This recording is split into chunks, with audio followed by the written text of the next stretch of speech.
Hello बच्चों। आज का जो हमारा टॉपिक है वो है लघु बीजाणु जनन यानी कि माइक्रो स्पोरोजेनेसिस। लेकिन इसको स्टार्ट करने से पहले मैं आपको बता दूं कि अगर आप मेरे साथ जुड़ चुके हो ना, तो आपको कहीं भी भटकने की ज़रूरत नहीं है। खास करके नीट वाले बच्चों के लिए और जो क्लास 12th बोर्ड की प्रिपरेशन कर रहे हैं उनके लिए बायोलॉजी के सारे नोट्स मैं आपको प्रोवाइड करवाने वाला हूँ। ठीक है, तो अभी तक मैंने 2 लेक्चर्स कंप्लीट कर लिए हैं, जिसमें हमने फ्लावर स्ट्रक्चर और पुंकेसर यानी कि स्टेमन, जिसमें हमने एंथर और फिलामेंट के बारे में बात करी थी और एंथर की चारों लेयर्स के बारे में बात करी थी। ठीक है, आज का जो हमारा टॉपिक है ना बेटा, वो है माइक्रो स्पोरोजेनेसिस यानी कि लघु बीजाणु जनन। ठीक है, लेकिन इसको समझने से पहले अपन लघु बीजाणुधानी के बारे में समझते हैं। लघु बीजाणुधानी क्या होती है? आपने एंथर पढ़ा था, तो एंथर में 2 पालियां होती हैं। प्रत्येक एंथर आमतौर पर 2 पालियों से बना होता है और प्रत्येक पाली में 2 लघु बीजाणुधानी होती हैं। कितनी होती हैं? 2। इसका मतलब क्या हुआ कि एक एंथर में 4 लघु बीजाणुधानी होती हैं। दोबारा समझिए, अच्छे से समझो। देखो, मैंने एंथर की स्ट्रक्चर बताई थी, ये वाला पूरा पार्ट एंथर का है। ठीक है, इसमें 4 लघु बीजाणुधानी आपको दिख रही हैं और इन चारों लघु बीजाणुधानियों में क्या होता है बेटा? युग्मक जनन होता है, क्योंकि इनमें बीजाणुजन ऊतक पाया जाता है या फिर कोशिकाएं होती हैं। ऐसी कोशिकाएं होती हैं जिनमें जनन से पराग कणों का निर्माण हो जाता है। बात समझ में आ रही है? तो एक बार थ्योरी को कंप्लीट कर लीजिए दोबारा से कि एक एंथर में आमतौर पर 2 पालियां होती हैं और प्रत्येक पाली में 2 लघु बीजाणुधानी होती हैं। इसका मतलब एक एंथर में 4 माइक्रोस्पोरेंजियम होती हैं और ये संरचना आवर्त बीजों में ही पाई जाती है। ठीक है, इसलिए इसको कहते हैं अपन टेट्रा स्पोरेंजिएट यानी चतुष्क बीजाणुधानी संरचना। ठीक है बेटा, आगे चलिए। देखिए, स्ट्रक्चर में मैंने कुछ खास नहीं बताया है। यहाँ पर ये चारों लघु बीजाणुधानियाँ हैं जिनमें बीजाणुजन ऊतक पाया जाता है और बीच में जो है वो कनेक्टिव है, कनेक्टिव टिश्यू, जिससे दोनों पालियाँ आपस में जुड़ी रहती हैं। पालियों के बारे में मैंने पिछली क्लास में पूरा बता दिया था। ठीक है बेटा, अब देखिए, प्रत्येक लघु बीजाणुधानी के केंद्र में बीजाणुजन ऊतक पाए जाते हैं जिसमें आर्कीस्पोरियल सेल्स पाए जाते हैं और ये कोशिकाएं विभाजन करके माइक्रोस्पोर मदर सेल्स बनाती हैं और इन्हीं माइक्रोस्पोर मदर सेल्स में विभाजन से लघु बीजाणुओं का निर्माण होता है। ठीक है बेटा, कौन सी सेल्स होती हैं? आर्कीस्पोरियल सेल्स होती हैं जिनमें विभाजन होगा और विभाजन से क्या बन जाएगा? लघु बीजाणु मात्र कोशिकाएं माइक्रोस्पोर मदर सेल्स बन जाती हैं और वो माइक्रोस्पोर मदर सेल्स क्या बना लेंगी? लघु बीजाणु बना लेंगी। अभी मैं आपको डायग्राम से समझाऊंगा, बहुत अच्छे से समझ में आ जाएगा। ठीक है, चलिए स्टार्ट करते हैं लघु बीजाणु जनन।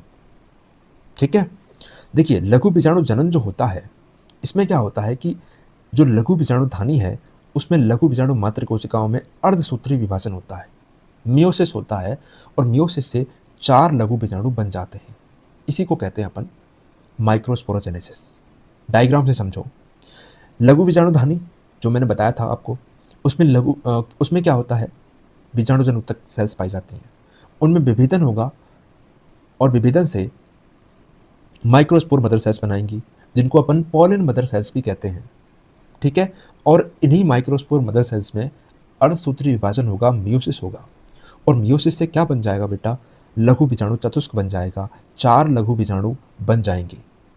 ठीक है, और इन्हीं 4 लघु बीजाणुओं को अलग करने के लिए एक एंजाइम का यूज किया जाता है जो कि टेपिटम लेयर के द्वारा स्रावित होता है, जिसको कहते हैं कैलेज एंजाइम। ये कैलेज एंजाइम इन चारों लघु बीजाणुओं को अलग कर देता है। ठीक है, 4 अगुणित लघु बीजाणु आपके बन के तैयार हो गए। अब क्या होगा? ये लघु बीजाणु पोषण लेते हैं और पोषण लेके बड़े हो जाते हैं और बड़े होकर के क्या बना लेते हैं बेटा? परागकण बना लेते हैं और इन्हीं परागकणों में लघु युग्मक जनन होता है, माइक्रोगैमेटोजेनेसिस होता है, जिसको अपन नर युग्मकोद्भिद का विकास भी कहते हैं। ठीक है, और उससे क्या होगा कि परागकणों में 2 नर केंद्रक विकसित हो जाते हैं। मतलब इस कंडीशन में जहाँ पर 2 नर केंद्रक बन जाते हैं, वहाँ पर कह सकते हैं कि परागकण मैच्योर हो चुके हैं, जनन योग्य हो चुके हैं। ठीक है बेटा, अब देखिए, हमने यहाँ तक पढ़ लिया है माइक्रोस्पोरोजेनेसिस। ठीक है। अब पढ़ेंगे अपन माइक्रो कैमिटोजेनेसिस यानी लघु युग्मक जनन। लेकिन लघु युग्मक जनन को पढ़ने से पहले अपन परागकणों की संरचना के बारे में जान लेते हैं, जो अभी अभी बन के तैयार हुए हैं। ठीक है, यहां पर मैंने बनाए थे ना। ठीक है, देखो परागकण, परागकण नर युग्मकोद्भिद की प्रथम कोशिका होती है। अभी विकसित नहीं हुए हैं, अविकसित नर युग्मकोद्भिद है। ठीक है, और इनकी आकृति वृत्ताकार होती है। इनका व्यास लगभग 25 माइक्रोमीटर से 50 माइक्रोमीटर का हो सकता है। ठीक है, ये जो गोल संरचना आपको दिख रही है ये परागकण है। अब देखिए, परागकण का कोशिका द्रव्य कोशिका झिल्ली द्वारा आवृत रहता है और ये परागकण अपरिपक्व नर युग्मकोद्भिद यानी इमेच्योर मेल गैमीट कहलाता है। मेल गैमीटोफाइट भी कह सकते हो। ठीक है, परागकणों पर दो भित्तियां पाई जाती हैं, एक होती है एक्साइन, एक होती है इंटाइन। देखिए, ये सबसे बाहरी परत होती है और मोटी होती है, कठोर होती है, विशिष्ट रूप से अलंकृत होती है। ठीक है, मतलब अगर ये मोटी है, कठोर है तो क्या करेगी, सुरक्षा देती है। ठीक है, परागकणों को बचाती है बाहरी आघातों से। ये किसकी बनी होती है, ये इंपॉर्टेंट है, पूछ लिया जाता है। स्पोरोपोलिनिन की बनी होती है और क्यूटिन द्वारा निर्मित होती है। स्पोरोपोलिनिन एंड क्यूटिन द्वारा कौन सी लेयर निर्मित होती है, एक्साइन।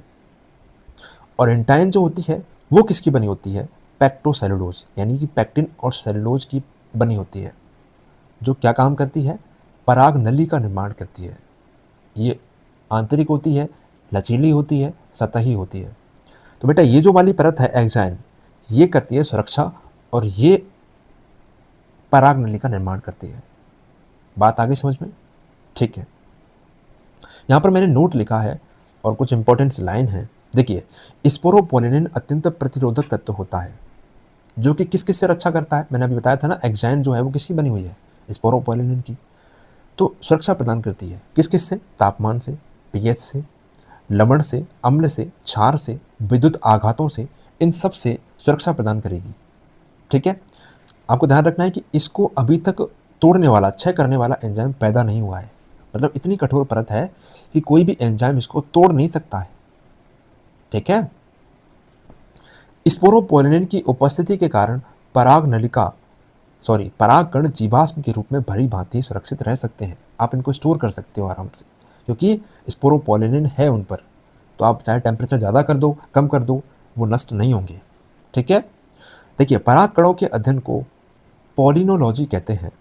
ठीक है, परागकणों की सतह पर 1 से 3 स्थानों पर जर्म पोर होते हैं। मैं भी आपको बताऊंगा जर्म पोर कैसे होते हैं, लेकिन ध्यान रखना है कि जर्म छिद्र है जहां से पराग नलिका निकलती है। ठीक है, जहां पर क्या होता है, एक्साइन यानी बाहरी परत नहीं पाई जाएगी। देख ही लो, पहले देख ही लो। ठीक है, ये रहा, ये परागकण की स्ट्रक्चर है। जहां पर मैंने राजधानी बताई है ये वाली, इसके अलावा यहाँ पर जो है केंद्रक आपको दिख रहा होगा, न्यूक्लियस, और इसके बाहर जो है सेल मेम्ब्रेन भी है। दो परतें हैं, एक है एक्साइन और एक है एंटाइन। ये जो आपको बाहर दिख रही है खुरदरी सी, ये जो खुरदरी परत है ना, ये एक्साइन वाली परत है बेटा। ये जो खुरदरी परत आपको दिख रही है, ठीक है, कौन सी परत है, एक्साइन वाली। और एक्साइन के जस्ट भीतर वाली जो परत है वो है इंटाइन। ठीक है, और इंटाइन के भीतर सेल मेम्ब्रेन बनाई हुई है। मैंने यहाँ पर आपको 3 लेयर दिखाई हुई हैं, एक्साइन, इंटाइन और सेल मेम्ब्रेन। ये 2 लेयर मेन इंपॉर्टेंट लेयर हैं। ठीक है, देखिए ये जो आपको दिख रहे हैं ना, ये जहाँ जहाँ पर स्पोरोपोलिनिन नहीं है तो वहाँ पर छिद्र जैसी संरचना आपको दिख रही होगी। 3 छिद्र बताए मैंने आपको, 1, 2 और 3। यहाँ पर क्या है, स्पोरोपोलिनिन नहीं है, तो जर्मपोर इन्हीं से बनते हैं, मतलब छिद्र है एक तरीके से। ठीक है, क्या है, छिद्र है, और यहीं से क्या होगा, पराग नलिका बनती है। समझ में आ गई। तो मैंने यहां तक बता दिया था आपको। एक लाइन और रह गई इसमें कि किसी जनन छिद्र से परागकण के अंकुरण के समय इंटाइन पराग नलिका के रूप में बाहर निकलती है। ये तो पहले बता दिया मैंने आपको। आगे बढ़िए, ये संरचना में क्लियर हो गई आराम से, कोई दिक्कत है। रसदानी है, एक्साइन है, इंटाइन है, जर्मपूर है, सेल मेम्ब्रेन है, न्यूक्लियस है। ठीक है, अब बात करते हैं अपन पॉलन किट के बारे में। ये कभी कभी पूछ लेते हैं कि पॉलन किट होता क्या है। कुछ भी नहीं है। देखिए, जिन पादपों में पुष्पों का परागण कीटों द्वारा होता है, किसके द्वारा होगा, कीटों द्वारा। ये परागण क्या होता है, जब नर जनन अंग से यानी पुंकेसर से परागकण चलते हैं और कहाँ पहुँचते हैं, मादा जनन अंग यानी वर्तिकाग्र तक पहुँचते हैं, तो बीच में वो कीटों का, जल का, हवा का, इन सारी चीज़ों का सहारा ले सकते हैं। इसको कहते हैं परागकण। ठीक है, तो जो परागकण कीटों द्वारा परागित होते हैं तो उन पर क्या होता है, चिपचिपी परत पाई जाती है, और इसी चिपचिपी परत को क्या कहते हैं अपन, पॉलन किट कहते हैं। उन परागकणों के चारों तरफ एक तेलीय परत पाई जाती है जिसे पॉलन किट कहते हैं। ये एक चिपचिपी परत है जो लिपिड और कैरोटीनॉइड्स की बनी होती है। इसका पीला रंग कीटों को आकर्षित करता है। रंग कैसा होता है बेटा इसका, पीला होता है। ठीक है, ये परागकणों को हानिकारक अल्ट्रावायलेट रेस से बचाती है, पराबैंगनी किरणों से सुरक्षा प्रदान करती है।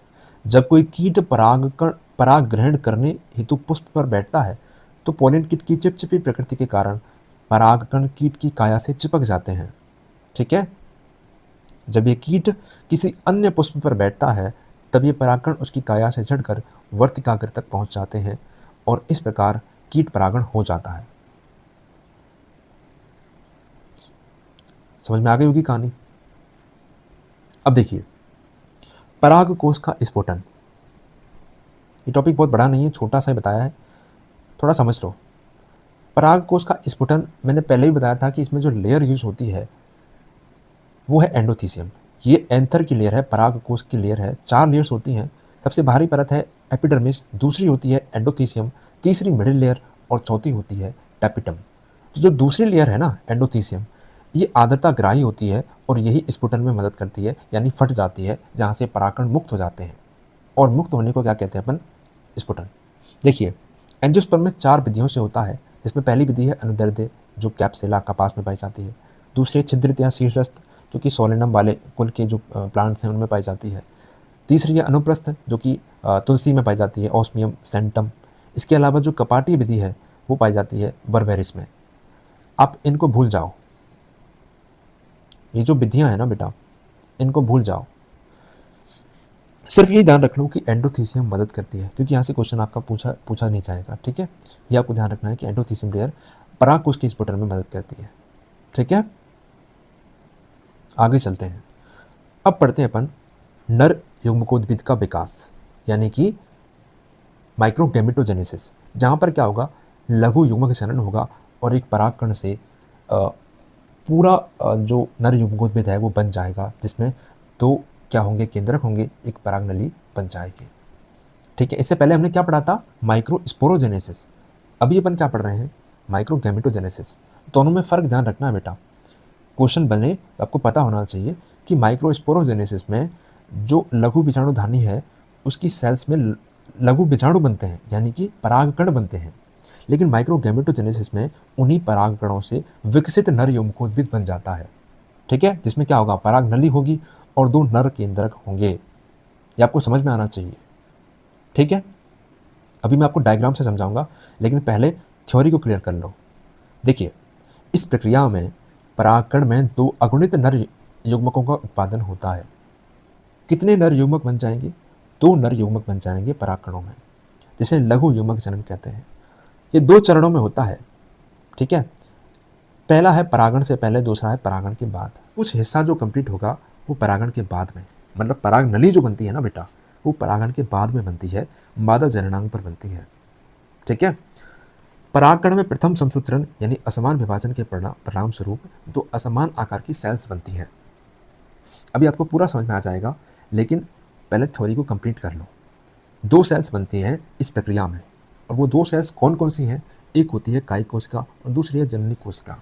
इंपॉर्टेंट है, क्वेश्चन बन सकता है, ध्यान रखना है आपको। ठीक है, कायिक कोशिका जो होती है ना, ये साइज में बड़ी होती है, इसमें असमान आकृति का केंद्रक भी होता है, एक बड़ा और असमान आकृति का केंद्रक भी होता है। ठीक है, और खुद भी साइज में बड़ी होती है। इसके अलावा इसमें अत्यधिक मात्रा में खाद्य संग्रह पाया जाता है। जबकि जो जननी कोशिका है वो छोटी होती है, आकृति में तरकू आकार की होती है, और इसमें केंद्रक भी छोटा होता है। ठीक है, और कोशिका द्रव्य सघन होता है। ये आपको पता होना चाहिए, कोशिका द्रव्य सघन है, केंद्रक भी छोटा है, खुद भी छोटी है। इसके अलावा जो शेप है वो तरकू आकार की है। यहाँ पर एक लाइन लिखी है कि ये जननी कोशिका जो है, कोशिका कायिक कोशिका के कोशिका द्रव्य में तैरने लगती है। छोटी है तो ये जो छोटी कोशिका है ना, ये इस कोशिका के कोशिका द्रव्य में तैरेगी। ठीक है, अब डायग्राम से समझो, पूरी कहानी समझ में आ जाएगी। अभी तक हमने ये पढ़ लिया था कि परागकण कैसे बनते हैं माइक्रो स्पोरोजेनेसिस में।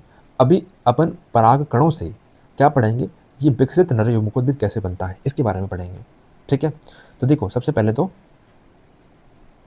परागकण की संरचना, जिसमें रसदानी है और केंद्रक है, जिसको हमने कह दिया कि ये अभी इमेच्योर है, इमेच्योर नर युग्मकोद्भिद है। ठीक है, इसी में क्या होगा, समसूत्री विभाजन होगा, असमान समसूत्री विभाजन होगा। माइक्रो स्पोरोजेनेसिस में हमने पढ़ा था कि अर्धसूत्री विभाजन हो रहा था, और यहाँ पर हम पढ़ रहे हैं कि समसूत्री विभाजन हो रहा है। ठीक है, और समसूत्री विभाजन से क्या होगा कि दो नर केंद्रक बन जाएंगे, एक ये बन गया, एक ये बन गया। और जब केंद्रक में विभाजन हो गया तो फिर कोशिका द्रव्य भी बटेगा, यानी कि साइटोकाइनेसिस होगा, और साइटोकाइनेसिस से दो कोशिकीय अवस्था बन जाएगी।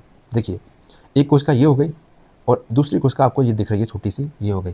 ठीक है, एक कोशिका तो पूरी कौन सी है, ये वाली, और दूसरी कोशिका जो नीचे वाली है, और केंद्रक भी इसमें अलग अलग आपको दिख रहे हैं। एक केंद्रक यहाँ पर है, एक केंद्रक ये रहा इनका। तो जो कायिक कोशिका है उसका केंद्रक बड़ा होता है, इसको अपन नलिका केंद्रक भी कहते हैं। जननिक कोशिका का केंद्रक छोटा होता है। ठीक है, अब ये जो अवस्था बनी है ना बेटा, इसी अवस्था में 60% पादपों का परागण हो जाता है। इसी अवस्था में वो झड़ जाते हैं, वो कहाँ पर पहुँच जाएंगे, वर्तिकाग्र पर पहुँच जाएंगे। ठीक है, लेकिन 40% पादप ऐसे भी हैं जिनमें क्या होता है कि जननी कोशिका तैरने लग जाती है। मैंने अभी बताया था ना, ये जननी कोशिका छोटी होती है, ये कायिक कोशिका के कोशिका द्रव्य में तैरने लग जाती है। क्या करने लग जाती है बेटा, तैरने लग जाती है। जननी कोशिका कायिक कोशिका के कोशिका द्रव्य में तैरती है। आंशिक रूप से परिपक्व जो है वो नर युग्मकोद्भिद बन चुका है अभी। ठीक है, अब इसकी लास्ट की स्टेज रह गई है जहाँ पर इस नर युग्मकोद्भिद में क्या होगा, पराग नली का निर्माण होगा। देखिए, जननिक कोशिका में समसूत्री विभाजन से दो नर केंद्रक बन जाएंगे। यहाँ पर मैंने आपको क्या बताया था, यहाँ पर कि दो केंद्रक थे, एक कायिक कोशिका का था जिसको हमने नलिका केंद्रक कह दिया, एक जननी कोशिका का केंद्रक था। ठीक है, अब इसी कोशिका में, जननी कोशिका में क्या होगा, दोबारा से डिवीजन होगा इसी कोशिका में, और दोबारा से डिवीजन होगा तो ये दो नर केंद्रक बना लेगी अलग से। केंद्रक कितने हो गए अब इसमें, 3 हो गए। एक तो हो गया नलिका केंद्रक और 2 हो गए इस जननी कोशिका के केंद्रक।